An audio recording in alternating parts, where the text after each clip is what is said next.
తేదీన కృష్ణా జిల్లాలో వెంకటరత్నం పున్నమ్మ దంపతులకు జన్మించిన ఏఎన్ఆర్ 1941లోని అతి చిన్న వయసులోనే సి పుల్లయ్య గారి దర్శకత్వంలో వచ్చిన ధర్మపత్ని చిత్రంలో తొలిసారి ఒక చిన్న పాత్రలో కనిపించారు.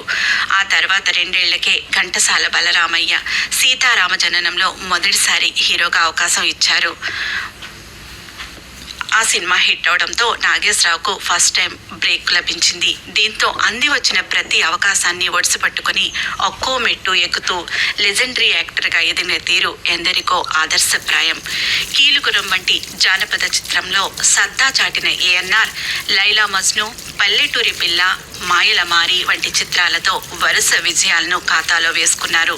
అదే టైంలో నందమూరి తారక రామారావుతో పోటీ ఎదురవడంతో తన బలాబలాలేంటో గుర్తించి తనకు నచ్చే చిత్రాలపై ఎక్కువగా ఫోకస్ చేశారు ఏఎన్ఆర్ గారు.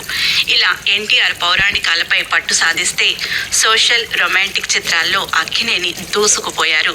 ఇదే క్రమంలో ఇద్దరూ కలిసి 14 మల్టీ స్టారర్స్లో నటించి మెప్పించారు. అందులో ప్రధానంగా మిస్సమ్మ, గుండమ్మ కథ, తెనాలి రామకృష్ణ, శ్రీకృష్ణార్జున యుద్ధం కనిపిస్తాయి. కెరీర్ తొన్నాళ్లలో ప్రేమలో విఫలమైన భగ్న ప్రేమికుడిగా దేవదాసు చిత్రంలో ఏఎన్ఆర్ నటన అద్భుతమని చెప్పొచ్చు. ఆ తర్వాత దేవదాసు ఎంతమంది తీసినా ఏఎన్ఆర్ స్థాయిలో ఎవరూ మెప్పించలేకపోయారు. అది ఆయన గొప్పతనం. ఆయన పలు చిత్రాలు, ముఖ్యంగా మూగ మనసులు, డాక్టర్ చక్రవర్తి, ప్రేమ్ నగర్, ప్రేమాభిషేకాలు ఇవన్నీ ఎన్నో హిట్ సాధించాయి. ఎంతో అద్భుతంగా ప్రేక్షకుల అభిమానాన్ని చూరగొన్నాయి.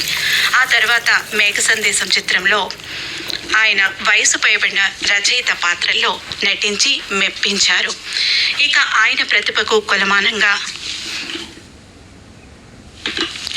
రఘుపతి వెంకయ్య అవార్డు, దాదాసాహెబ్ ఫాల్కే, పద్మశ్రీ, పద్మభూషణ్, పద్మవిభూషణ్ పురస్కారాలు ఎన్నో లభించాయి.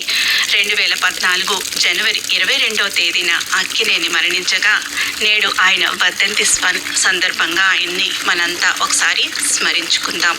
ఇవి ఈనాటి నేటి మాట.